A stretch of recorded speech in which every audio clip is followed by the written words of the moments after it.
Imagine acordar pela manhã, olhar pela janela do seu quarto, ainda meio sonolento, e ver algo que desafia toda a sua compreensão da realidade. O céu, que deveria estar azul ou cinza, está chorando. E não são lágrimas comuns.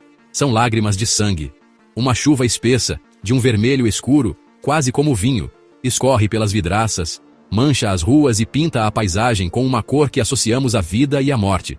Não é tinta, não é uma pegadinha, muito menos uma ilusão de ótica.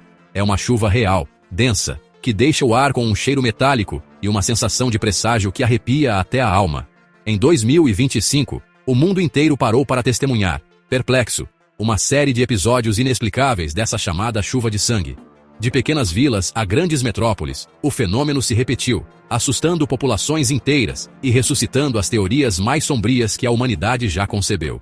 Maldições ancestrais, profecias apocalípticas, sinais divinos, ou até mesmo, mensagens de outro mundo.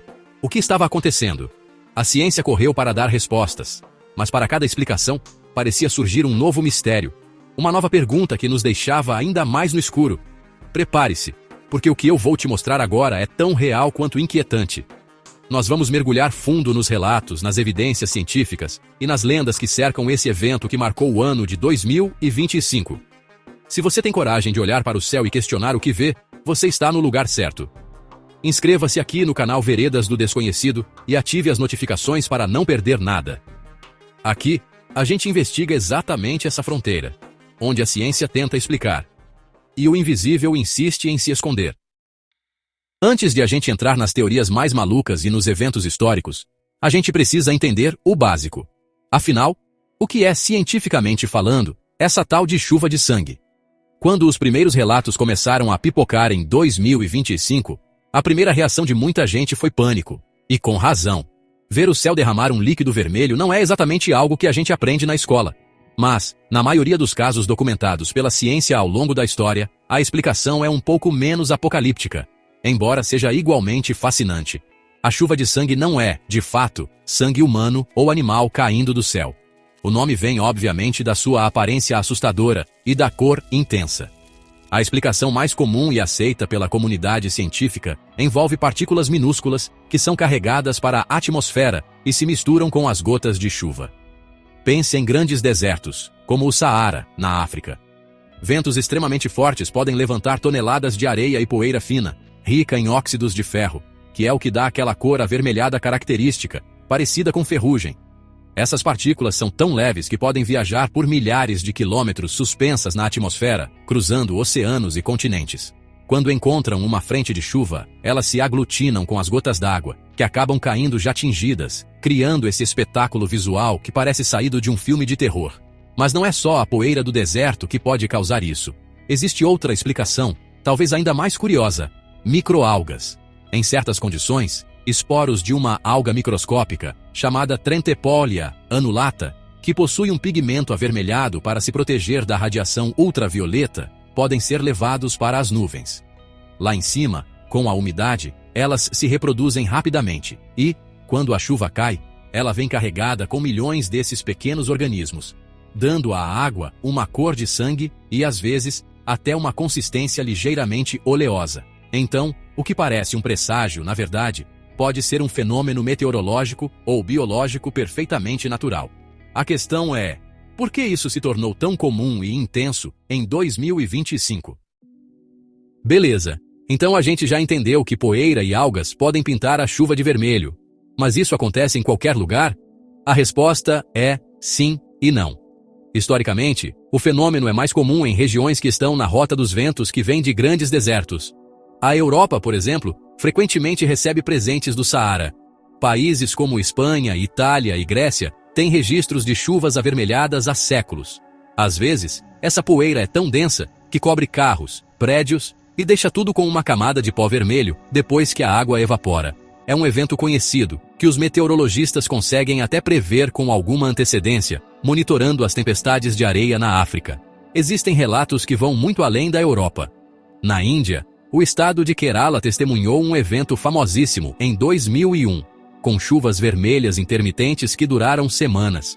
Inicialmente, a suspeita era de que um meteoro havia explodido na atmosfera, mas estudos posteriores confirmaram a presença massiva de esporos da alga Trentepolia, a mesma que eu mencionei antes.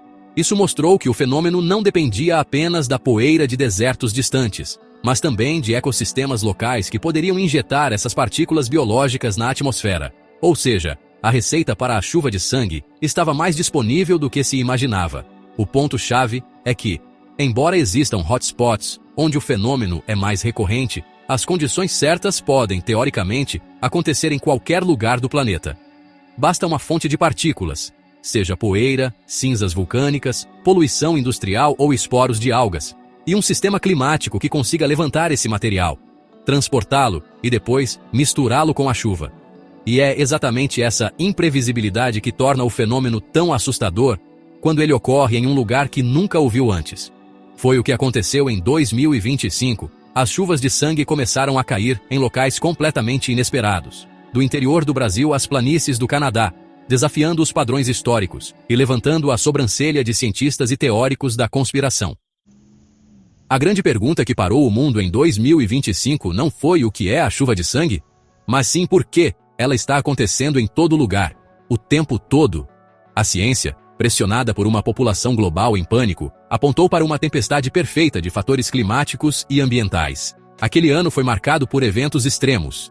Tivemos uma das maiores e mais intensas temporadas de tempestades de areia no Saara já registradas, com plumas de poeira que não só cruzaram o Atlântico em direção à Europa, como foram desviadas por correntes de ar anômalas, alcançando as Américas com uma força sem precedentes. Imagens de satélite pareciam mostrar o planeta sangrando poeira. Ao mesmo tempo, em outras partes do mundo, o aquecimento dos oceanos e o desequilíbrio de ecossistemas de água doce levaram a uma proliferação explosiva, um bloom de microalgas vermelhas. Lagos e costas inteiras ficaram manchados de carmesim. Com os padrões climáticos também alterados, tempestades e ciclones que se formavam sobre essas áreas acabavam sugando uma quantidade colossal de esporos para a alta atmosfera, criando nuvens biologicamente carregadas, prontas para despejar sua carga colorida em continentes distantes. A Terra, segundo os cientistas, estava reagindo. A chuva de sangue era um sintoma visível das feridas que nós mesmos estávamos causando ao planeta. Claro, onde a ciência oferece explicações complexas, a imaginação humana preenche as lacunas com narrativas muito mais dramáticas. As teorias da conspiração explodiram. Seria um teste de arma biológica que deu errado? Uma tentativa de engenharia climática governamental para combater o aquecimento global, com consequências desastrosas? Ou talvez algo vindo de fora? Alguns grupos apontavam para a poeira de cometas ou meteoritos se desintegrando na atmosfera, trazendo consigo micro-organismos extraterrestres. Para muitos, a explicação científica parecia simples demais para um fenômeno tão grandioso e sincronizado. O mundo queria um significado, e a ciência oferecia um mecanismo, mas não um propósito. E essa busca por propósito nos leva a uma história incrível do passado. Muito antes de satélites, microscópios e da própria ciência moderna, nossos ancestrais também olharam para o céu e viram o sangue chover. E para eles, não havia dúvida, era um sinal, um presságio, uma intervenção divina. Uma das histórias mais poderosas sobre isso vem da Europa medieval, durante um período de guerras brutais e incessantes. A lenda, conhecida como a Guerra das Chamas Carmesins, fala de dois exércitos inimigos, prontos para uma batalha que prometia ser um verdadeiro massacre. Milhares de soldados de cada lado, posicionados em um vale, aguardando o amanhecer para o início do combate. A tensão era palpável, o ódio, visível nos olhos dos homens. Quando os primeiros raios de sol tocaram o horizonte, algo bizarro começou a acontecer. O céu, que deveria clarear, começou a escurecer de uma forma estranha, ganhando um tom avermelhado e doentio. De repente, as nuvens se abriram, e o que caiu sobre eles não foi água, mas um líquido espesso e vermelho. A chuva de sangue começou a encharcar os campos, as armaduras dos soldados, as bandeiras dos exércitos. O vale inteiro foi pintado de carmesim. O que era para ser um campo de batalha, virou um cenário de pesadelo, como se o próprio céu estivesse chorando antecipadamente por todas as vidas que seriam perdidas ali. O impacto psicológico foi imediato e avassalador. Os soldados, homens supersticiosos e tementes a Deus, viram aquilo como um sinal inequívoco. Para alguns, era a ira divina contra aquela guerra. Para outros, um aviso de que o inferno os aguardava se derramassem mais sangue naquele dia. O medo do sobrenatural foi mais forte que o comando de qualquer general. As fileiras se quebraram. Soldados jogaram suas espadas no chão, se ajoelharam na lama vermelha e começaram a rezar. A batalha simplesmente não aconteceu. Os exércitos se retiraram, e o evento ficou registrado em crônicas da época como o milagre da chuva carmesim, a chuva que parou um massacre. A ciência hoje diria que foi poeira do Saara, mas para aqueles homens, foi a mão de Deus.